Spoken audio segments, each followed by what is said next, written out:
green flag is going to drop. Donskoy, Stedman, and Bonnie round out the top 10 as Moore leads the field in through the opening sector.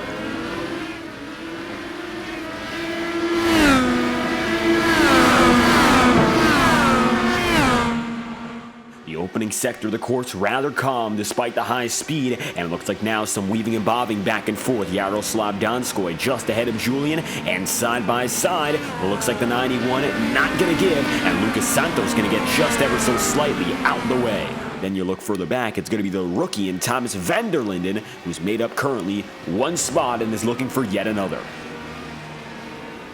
Jack James is going to be looking high, and now he's going to have to move up top. Patrick Zovazzi decided to take the bottom here, and this is what happens in the final chicane, as it looks like Jack James is beginning to wear out his alternate compound. You can see now the number 53 trying to block all the way down the front straightaway into La Source, and the medallion again. It looks like it's going to work out at least through the opening corner, but Patrick Zovazzi, evidently he has speed. 6 laps in out of 15. Expect pit road to become rather busy in the coming minutes, as we expect to see pit road cycle, the one and only mandatory pit stop. However, optional tire swaps.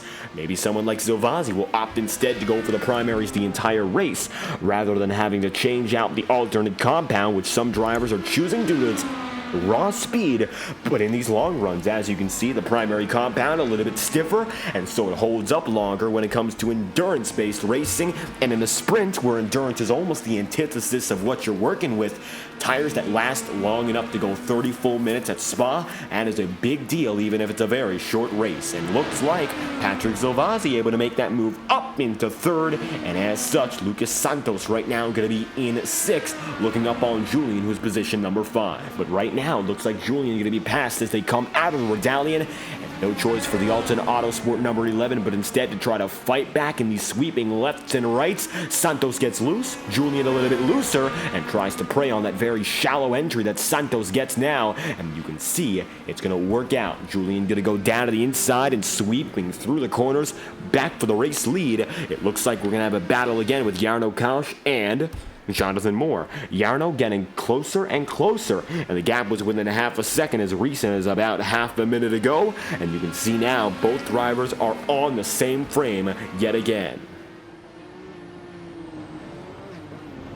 Oh, it looks like Thomas is going to miss pit road and going to get front wing damage all while he's at it. And it looked like it could have been a surefire entry, but the number 79 gets loose and out of control. The TBR team is going to be in big trouble now, as it looks like Thomas, who was en route to perhaps locking up a top 5 in his debut, now has some major damage up front of that wing. He'll be lucky if nothing was up in the suspension. James right now going to be pushing it to the limit, getting on and enabling his push to pass. It looks like now the number 53 going to be taking it down to the inside, and he will have the room of the advantage to make it by and quickly on Patrick Zovazzi. Not a half bad move by any means, and now making it through Blanchimont and the final chicane. It's a quick move into what was turn 18 there, and all of a sudden it looks like Jack James is inside of the podium. Let's ride up the medallion here with Jarno taking on the push to pass for the second to last time tonight. He'll be going on at full throttle here as he exits, and here we have it, Jarno making a big time as he tries to get up to Jonathan Moore. Now it's going to be Jarno going right up top, and now he's going to have it right there side by side. Battle for third progresses, but as you can see, Jarno having no choice but to back it down once again. Jonathan Moore with fantastic defensive driving and to take the race lead back in his hands, and so Jarno will wait once more. Jarno not going to be on the push to pass, and instead keeping it on the green button. I believe now he might have just used up his stuff and is going to have to stay behind naturally rather than making an errant pass. However, he's close enough now to shorten the gap through the Canal Straight, and Jarno now going to make the move. Jarno goes up high, and he into Las Combs. He's right there, backing off once again, looking for a switchback maneuver.